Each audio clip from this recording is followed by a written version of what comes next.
नमस्कार दोस्तों, मैं अंकुर उपाध्याय स्वागत करता हूं आप सभी का आपके अपने YouTube channel share market analysis में। यहां आप सभी के साथ बात करने वाला हूं जियो फाइनेंस के स्टॉक के बारे में। अगर जियो फाइनेंशियल सर्विसेज लिमिटेड की बात करी जाए तो कल इस कंपनी ने एक बड़ी अनाउंसमेंट करी जिसके बाद गैप अप ओपन हुआ, लेकिन एट द एंड ये स्टॉक डेज लो पे बंद हुआ है भारतीय बाजार की तरह। हालांकि इक्विटी मार्केट में इंडेक्स लेवल पे निफ्टी में तो रिकवरी आ गई थी सेकंड हाफ में, बट इस स्टॉक में डेज लो पे आपको क्लोजिंग होते हुए दिखी है। 372 की ओपनिंग थी और अराउंड 362 के लेवल्स पे क्लोजिंग दी है और दिन का लो 360 रुपए था। हालांकि उसके बावजूद शेयर 2-2.5% की तेजी के साथ आपको क्लोजिंग देता हुआ दिखा है। अभी इस स्टॉक के लिए बड़ी खबर क्या है उसको समझते हैं। देखिए, ब्लैक रॉक जो दुनिया की सबसे बड़ी एसेट मैनेजमेंट कंपनी है, यानी सबसे ज्यादा पैसा अगर इस संसार में कोई संभाल रहा है तो वो है ब्लैक रॉक। ब्लैक रॉक इतना पैसा संभाल रहा है, ऑलमोस्ट $10 ट्रिलियन। भारत की इकोनॉमी अराउंड $4 ट्रिलियन की है, यानी कि भारत की जितनी टोटल जीडीपी है ना, उससे भी डबल से भी ज्यादा की एसेट मैनेजमेंट है, एसेट मैनेज कर रहा है ब्लैक रॉक। आपका इतनी बड़ी कंपनी है। उनके साथ इन्होंने सबसे पहले म्यूचुअल फंड कारोबार को लेकर जेवी यानी ज्वाइंट वेंचर करार किया। उसके बाद कल जो अनाउंसमेंट आई है, इन्होंने क्लियर कर दिया है कि हम इक्विटी मार्केट में बड़े लेवल पे उतरेंगे। कल इन्होंने कहा है कि हम ब्रोकिंग इंडस्ट्री और वेल्थ मैनेजमेंट इंडस्ट्री दोनों में उतरने जा रहे हैं ब्लैक रॉक के साथ 50-50 ज्वाइंट वेंचर। अब यहां पे इससे होगा क्या और निवेशकों को कैसे फायदा मिल सकता है, इसको समझने के लिए आपको एक और चीज समझनी चाहिए कि मार्केट में बड़ा डिसरप्शन भी आ सकता है ब्रोकिंग स्टॉक्स के लिए। देखिए, आपको भी पता है, मुझे भी पता है कि मोटा भाई जिस फील्ड में उतरते हैं उस पूरे फील्ड को हिला के रख देते हैं। एग्जाम्पल के रूप में अगर हम देखें तो टेलीकॉम स्पेस, कितनी सारी आपके लिए टेलीकॉम कंपनियां थी जियो के आने से पहले, लेकिन जैसे ही जियो आया केवल भारत में 3 कंपनियां रह गई और उसमें से भी 2 चल रही हैं, बाकी सब खत्म।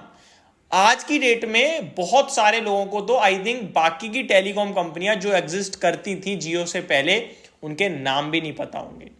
लेकिन अब लोगों के लिए केवल एयरटेल, जियो और वोडाफोन आइडिया है।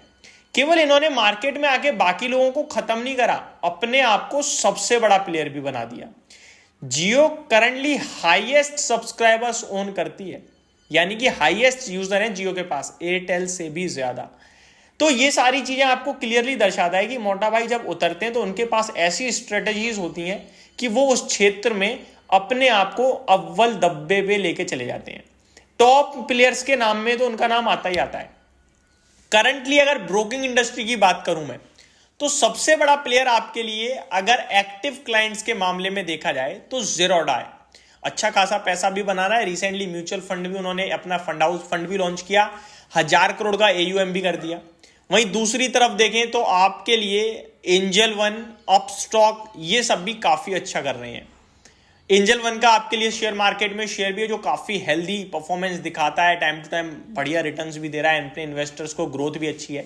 तो इन सबके लिए क्या एक कंसर्न है, क्या इन सबके लिए चिंता का विषय बनेगा जियो, क्योंकि ब्रोकिंग इंडस्ट्री में आने की बात करी है इन्होंने। साथ ही साथ वेल्थ मैनेजमेंट इंडस्ट्री में आने की बात करिए तो क्या आपके लिए आनंद राठी वेल्थ मैनेजमेंट, नुवामा या फिर IIFL, इनके लिए प्रॉब्लम है? देखिए, वेल्थ मैनेजमेंट कंपनियों के लिए इतनी प्रॉब्लम नहीं है क्योंकि वो कंपाउंडिंग कर रही हैं। अगर किसी के पास 10,000 करोड़ का AUM है तो वो कंपाउंड होने लगा है, उसके पास एक number of investor already exist करते हैं और उस पैसे को वो कंपाउंड करेंगे। अब जियो नंबर ऑफ कस्टमर इनिशियली तो स्टार्ट कर देगा बड़े लेवल पे, लेकिन कंपाउंडिंग के लिए उसके पास पैसा नहीं है इस समय।